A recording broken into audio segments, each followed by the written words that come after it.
हिंदू धर्मगुरु हैं।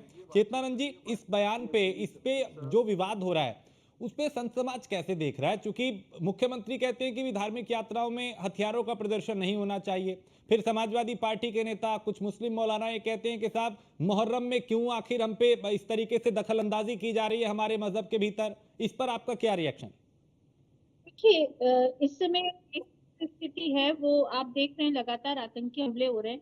जिस दिन प्रधानमंत्री जी शपथ ले रहे थे उस दिन भी रियासी में एक आतंकी हमला हुआ।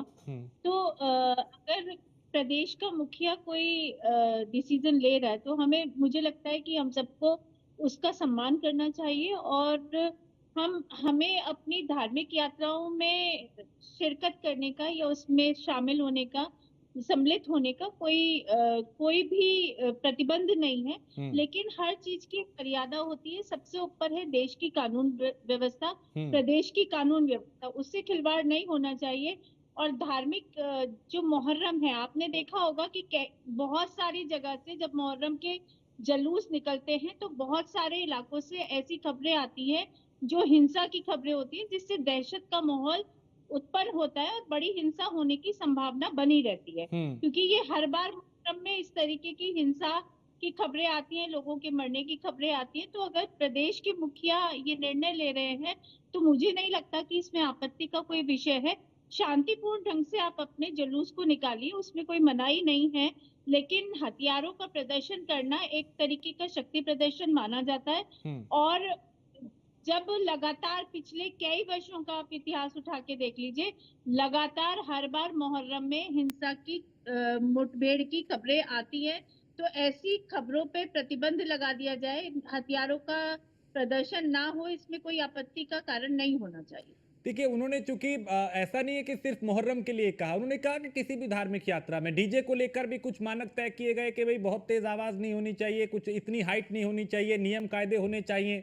तो यहाँ पे फिर केवल मुहर्रम को पकड़ के कुछ समाजवादी पार्टी के नेता हैं, कुछ मौलाना हैं, वो एक तरीके से ये एक परसेप्शन बना रहे हैं कि केवल हमारे धर्म में दखल अंदाजी की जा रही है, जबकि मुख्यमंत्री ने तो सबके लिए कहा।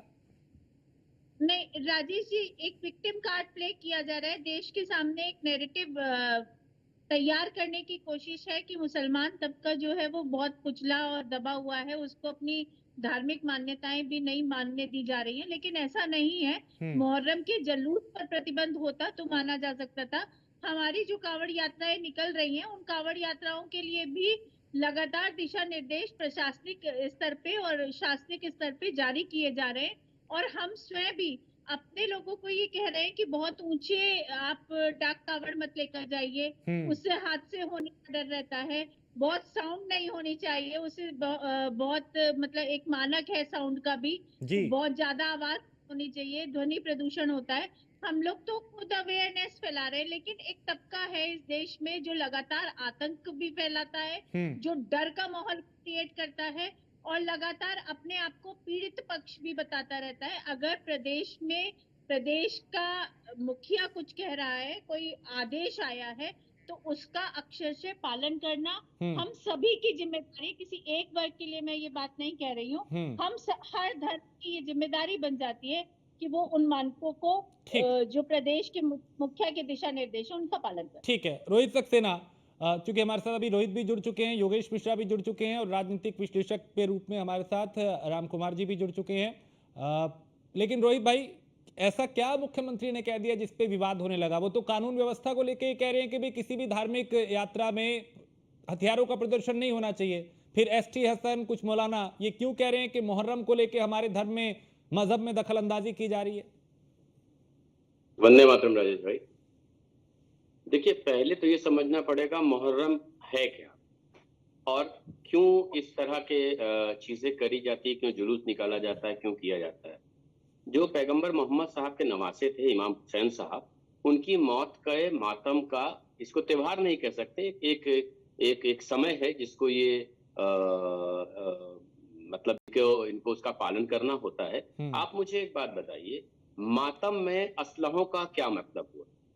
क्या मातम में भी असलहा दिखा करके कुछ मैसेज देना चाहते हैं आप, या क्या करना चाहते हैं? और मुझे एक बात बताइए, आप उत्तर प्रदेश में तो इस तरह की बात कर रहे हैं, हर चीज में आप सऊदी अरब की बात करते हैं, इस्लाम के नाम पर हर चीज में सऊदी अरेबिया का नाम लिया था, सऊदी में ये होता है, सऊदी में ये होता है। मुझे बताइए, क्या सऊदी अरेबिया में मुहर्रम को इस तरह से मनाया जाता है? क्या सऊदी अरेबिया में इस तरह से मुहर्रम के लिए किया जाता है? अरे मातम का त्योहार है तो मातम की तरह होना चाहिए ना, मातम का अवसर है तो मातम की तरह होना चाहिए। इसमें ये शक्ति प्रदर्शन क्यों होता है? और एक बात समझिए, देखिए चूंकि भारत के जो मुस्लिम हैं वो सनातनी मुस्लिम है, over a period of time इनके सारे पूर्वज जो थे वो हिंदू रहे होंगे, 5, 7, 8, 10 पीढ़ियों के पहले लगभग सारे लोग हिंदू रहे होंगे। जैसे मैं एक छोटा सा उदाहरण दूं, यदि आप देखें कि मुस्लिम अपने यहाँ जो शादी में लाल जोड़ा देते हैं, यदि आप इस्लामिक तौर से देखें तो वो सफेद जोड़ा देने का प्रावधान है। लेकिन चूंकि ये सनातनी हिंदू हैं और सनातन से इनका भारत में जिस तरह के परिवेश में आप रहते हैं, जिस तरह के संस्कार यहाँ होते हैं, तो उसमें बेटी को ये लाल जोड़ा देते हैं। जबकि अगर शरीयत के रूप से आप देखें तो ये सफेद जोड़ा होना चाहिए, पहली चीज। दूसरी चीज, अगर मैं इस्लामिक शरीयत की बात करूं, इस्लामिक धर्म की बात करूं, तो उसमें भी मुहर्रम के जुलूस को इस तरह से मनाना सिर्फ ठीक, होता है। ठीक। मतलब अगर इसको एक मिनट राजेश भाई, हाँ। 10 second, so that you can understand कि what is the point and we are going to discuss on that। जल्दी से सर। तो हाँ तो उसमें जो है हाँ। जो मातम होता है, हाँ। इनके शरीयत के हिसाब से भी वो शिर्क है कि इस तरह की चीजें जो आप जो पैगी बन के घूमते हैं, हाँ। कितने मुस्लिमों को पता है ये बात कि धार्मिक रूप से ये उनको मना दी है, उनको अलाउड नहीं है, फिर भी ऐसा क्यों करते हैं? ठीक है। तो जब आप अपने धर्म को अगर मान रहे हैं तो अक्षरशः मानिए ना। हाँ। ये कौन सा तरीका हुआ कि कुछ मानेंगे हाँ। और कुछ चीजें आडंबर में करेंगे? और है। दूसरी बात, हाँ। क्या जुलूस निकालने में पाबंदी लगाई गई? हाँ। नहीं ना, केवल ये कहा गया कि असलहों का इस्तेमाल नहीं होना चाहिए, जो मुझे बिल्कुल, लगता और है वो किसी बिल्कुल भी लाज़मी धार्मिक है, यात्रा में। बिल्कुल ठीक, नहीं होना ठीक है। चाहिए। योगेश मिश्रा भाई, आपत्ति क्यों है अगर धार्मिक यात्रा में अस्त्र शस्त्र लहराने को पाबंदी लगाई जा रही है उस पे, तो फिर विवाद क्यों है? क्यों एसटी हसन साहब आगे आ जाते हैं, वो कहते हैं कि साहब ये हमारे मजहब में दखल अंदाजी की जा रही है। समाजवादी पार्टी का क्या स्टैंड है इसके बाद?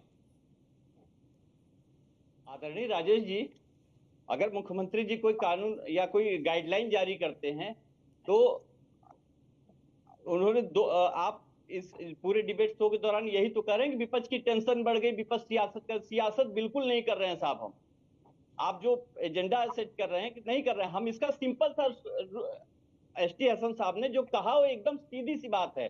उन्होंने बस यही कहा कि साहब अगर आप कोई गाइडलाइन, भाई देश में प्रदेश की पूरे जितनी भी जनता है उत्तर प्रदेश के सबके मुख्यमंत्री आप हैं, अगर आप एक वर्ग के लिए कोई गाइडलाइन बना रहे हैं तो आप उसको अक्षर से दूसरे पे भी करिए ना। मैं कह रहा हूं कि भाई हमारे मुख्यमंत्री जी को अगर हम उनकी बातों को मान रहे हैं, मुख्यमंत्री जी ने हमसे कहा पूरे उत्तर प्रदेश में कि सड़क पे नमाज नहीं होनी चाहिए, तो नहीं हुई ना सड़क पे नमाज। आप 60 सुन लीजिए, 60 डेसिमल से ज्यादा लाउड स्पीकर होते ही आपकी पुलिस इतनी एक्टिव है कि हमारे उतार लेती है लाउड स्पीकर, सबके हट गए, किसी ने कुछ नहीं कहा। एक गाइडलाइन आती है तो हम तो यही कह रहे हैं साहब कि अगर सभी के साथ बराबरी का इंसाफ आप करोगे तो किसी को परेशानी नहीं होगी। अगर हमारे यहाँ प्रतिबंध का तो आप ये भी तो कहो ना कि हिंदू एक्टिविटीज, रिलीजन एक्टिविटीज में भी अस्त्र शस्त्र का प्रयोग नहीं किया जाएगा।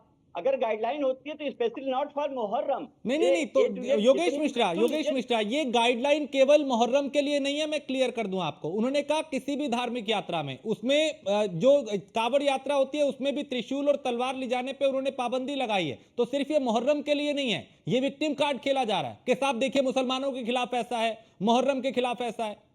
रोहित भाई आ रहा हूं। अरे मैं कह रहा हूं कि मुसलमान डीजे अगर बजाता है, लाउड स्पीकर तेज बजाता है, तो मुसलमानों को आप कितनी राजनीति करते हैं, राजनीतिक रोटी सेकते हैं। और एक शब्द एसटी हसन साहब ने डीजे के लिए भी बोला। उत्तर प्रदेश सरकार जब सुप्रीम कोर्ट की गाइडलाइन, हाई कोर्ट की गाइडलाइन को नहीं मानती है, वो हिंदू इसी कांवड़ यात्रा में यही तो कहा ना कि एक निर्धारित मात्रा से ऊपर जाके जब डीजे बजाया जाता है तो उससे दिक्कत है लोगों को। और हम नहीं कर रहे हैं, एक कानून कहता है, एक सुप्रीम कोर्ट का जजमेंट कहता है, सुप्रीम कोर्ट का ऑब्जर्वेशन है साहब। रोहित सक्सेना, बुजुर्ग अगर सुन लीजिए। हाँ, रोहित कुछ कहना चाह रहे हैं आप ही की बात पे। रोहित सक्सेना सुन लीजिए, बच्चों इन्होंने दो बार एक चीज कही है राजेश भाई, जब आप बोलने ही नहीं देंगे तो क्या बुला लेते हैं? हमारे लाउड स्पीकर उतार दिए गए और हमारे ऊपर पाबंदी लगाई जा रही है। आप तो योगेश मिश्रा नाम लिखते हैं, आपके कौन से लाउड स्पीकर उतारे गए? आप पर कौन सी पाबंदी लगा दी गई, मुझे जरा ये बताइए। हम यहाँ पे समाजवादी पार्टी हैं, व्यक्तिगत समाजवादी पार्टी है तो क्या आप केवल एक वर्ग विशेष का वहां पे प्रतिनिधित्व कर रहे हैं? आप क्या वहां एक अरे सुनो नहीं, ठीक से बात करिए, सुनिए। सुनो पहले सुनो, पहले भाषा सुनो को पहले, लगाम दो, पहले पहले सुनो, योगेश भाषा पहले को तुम- लगाम दो। सुनो कुछ पहले नहीं तुम होता, जबान लगा सुनो संभाल के, कुछ नहीं तो होता। बीच में जिस मत तरह बोला से करो। मैं तुमने 100 मर्यादा बार बात बोला कर रहा हूँ बीच में वैसे मत बोला बात करो, करो। मर्यादा से बाहर आओगे मुझसे ज्यादा मर्यादित नहीं प्लीज हो प्लीज पाओगे। व्यक्तिगत नहीं, अगर प्लीज मैं प्लीज इज्जत से बात प्लीज कर रहा हूँ तो व्यक्तिगत अच्छे से नहीं, बात आप करो। दोनों मर्यादित प्लीज तो नहीं, हो तुम। व्यक्तिगत नहीं, आप तुम्हारी दोनों सुनो कुछ सम्मानीय नहीं हैं, होता, भाषा की ठीक है मर्यादा ना? में रहते हुए तुम अपनी बात बैठे हो, करें। लोग देख रहे हैं तो कम से तुम्हारी कम सुनो, बोलने की तमीज सीख लो। अरे तुम्हारे जैसे तुम्हारी हिम्मत है तो तुम अमर्यादित हो जाओ आज। योगेश आज मिश्रा, सुनो, योगेश एक मिश्रा, बात प्लीज सुनो, प्लीज नहीं यहाँ देता नहीं तुम्हारे नहीं लोगों नहीं, के साथ दिक्कत योगेश क्या मिश्रा है? व्यक्तिगत सुनो, नहीं, तुम्हारे मुद्दे पे लोगों बात का कीजिए, दिक्कत क्या है? तुम भाषा लोग की मुस्लिम मर्यादा के भाइयों साथ। को केवल बरगलाते हो। यूसीसी आता है तो कह देते हो तुम्हारे धर्म के खिलाफ है। बताओ यूसीसी में कौन से धार्मिक आस्था पर प्रहार किया गया? तुम लोगों को समस्या ये है केवल मुस्लिम भाइयों को बरगलाना है, उनको सही चीजें बताने, क्योंकि तुम उनकी रोटी सेक रहे हो, क्योंकि तुम उनके नाम पे राजनीति कर रहे हो, इसलिए उनको राजेश गलत जी, सिखा रहे गवारों हो। के मुंह में नहीं अगर वो लगता। सही सीख आपको जाएंगे बुलवाना है तो तो तुम्हारी बुलवाइए, नहीं राजनीतिक तो रोटियां इनको बंद हो जाएंगी। विरोध करिए। इसलिए तुम इस तरह की बातें राजेश करते हो। जी, और हाँ। तुम क्या यहाँ समाजवादी पार्टी एक होकर के ठीक है, एक वर्ग का एक मिनट, प्रतिनिधित्व एक कर रहे मिनट हो? रोहित भाई, एक मिनट, योगेश बिल्कुल कुछ कह रहे हैं, कर पहले रहे इनका हैं। इनकी अरे बात तुम्हारी आने तरफ दीजिए, मेरे फिर आप कुछ काउंटर गलत कीजिएगा। नहीं योगेश करता। मिश्रा बोलिए क्या कह रहे हैं। तुम करके हाँ, तुम्हारे योगेश जैसे मिश्रा, मैं गवारों जैसी बात नहीं करता यहाँ। सुनो, योगेश और जो मिश्रा, तुम्हारे- व्यक्तिगत तुम्हारे टीका जैसे- टिप्पणी नहीं, सुनो, मुद्दे की बात तुम्हारे कीजिए योगेश जैसे भाई। लोग सिखाओ मेरे मुझे, आसपास नहीं तुम्हारे आ सकते जैसे हैं। तुम कहाँ सिखाओ बात मुझे कर रहे हो? मर्यादित। अपने थोड़ा अरे तमीज को तुम लाओ। सिखाओ मुझे, राजेश भाई इनसे बोलो तुम तमीज से सिखाओ, बात करें, तुम वरना इनको सिखाओ बहुत मुझे। बहुत कष्ट अरे होगा। तुम्हारे जैसे गंदे आदमी ना, सुनो, नहीं नहीं, प्लीज प्लीज, तुम अब एक अमर्यादित मिनट, मैं हो दोनों को जाओ। रोक रहा हूँ। नहीं, इस तरह की भाषा का बिल्कुल नहीं नहीं नहीं, बिल्कुल योगेश मिश्रा, आप मुद्दे पे बात करें लेकिन भाषा की मर्यादा में रहकर। मैं दोनों को रोकूंगा एक मिनट के लिए, प्लीज दोनों की आवाज डाउन कर दे। राम कुमार जी, नहीं नहीं, मैं दोनों को रोक रहा हूँ अभी। राम कुमार जी, ये मुख्यमंत्री कहते हैं भी किसी भी धार्मिक यात्रा में अस्त्र शस्त्र लहराने की पे पाबंदी रहेगी।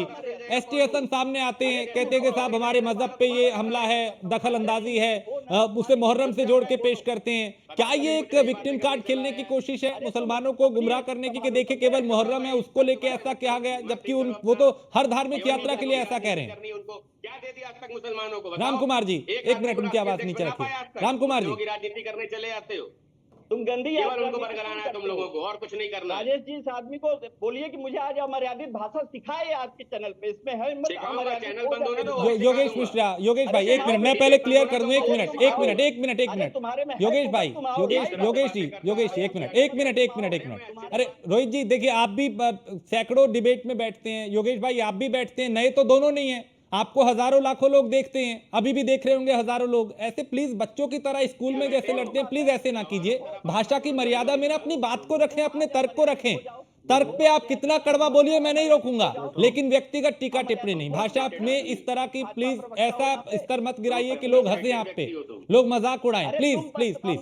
योगेश मिश्रा एक मिनट, अभी योगेश मिश्रा बोलेंगे केवल एक मिनट। योगेश मिश्रा, योगेश मिश्रा, आप मुद्दे पे नहीं बोल रहे, आप रोहित के पीछे ऐसे लग गए जैसे व्यक्तिगत कोई दुश्मनी है आपकी। बैठ करके चैनल पे इस तरह से अच्छा नहीं लगता, लोग सुन रहे हैं, अच्छा नहीं लगता कि लोग जिस टॉपिक पे डिबेट हो रही है उसके चेतनानंद जी के पास मैं जाऊंगा। चेतनानंद जी, ये देखिए, इस तरह के मुद्दों पे राजनीति क्यों होने लगती है भाई? अगर कानून व्यवस्था को लेके धार्मिक यात्रा, चाहे वो हिंदुओं की हो या मुस्लिमों की हो या किसी भी धर्म की हो, सबके लिए उन्होंने कहा कि भाई हथियारों का प्रदर्शन नहीं होना चाहिए, अस्त्र शस्त्र नहीं उसमें लहरने चाहिए। कांवड़ यात्रा में कहा कि तलवार और त्रिशूल लेके नहीं आपको इजाजत इसकी दी जाएगी। वहां से आवाजें नहीं उठती, लेकिन वहां से आवाजें उठने लग जाती है मुहर्रम को लेके। देखिए राजेश जी, मुहर्रम को लेके जो आवाजें आज बुलंद हो रही हैं उसका कारण, और जिस तरीके से योगेश जी भी लगातार अमर्यादित टिप्पणी कर रहे हैं, उसका कारण ये है कि एक एजेंडा सेट करना है, एक समाज को, एक मुसलमानों को ये बताने का एजेंडा सेट करना है कि हम आपके साथ हैं और आप लड़िए और आप गलत बात के लिए भी खड़े रहिए। हथियारों का, अभी जैसे रोहित जी ने कहा, मातम का दिवस है, मातम के दिवस में हथियारों का क्या काम, लेकिन लगातार ये बताना कि आप पीड़ित वर्ग हैं, आप शोषित वर्ग हैं, आपके साथ बहुत अन्याय हो रहा है। जो लोग इतने वर्षों तक तुष्टीकरण की राजनीति करते रहे, जिन लोगों ने दंगाइयों को खुली छूट दी, जिन लोगों ने मुजफ्फरनगर के दंगे करा दिए, आज वो फिर वही राग अलाप रहे हैं और इसी का डर है, इसीलिए सभी धार्मिक यात्राओं में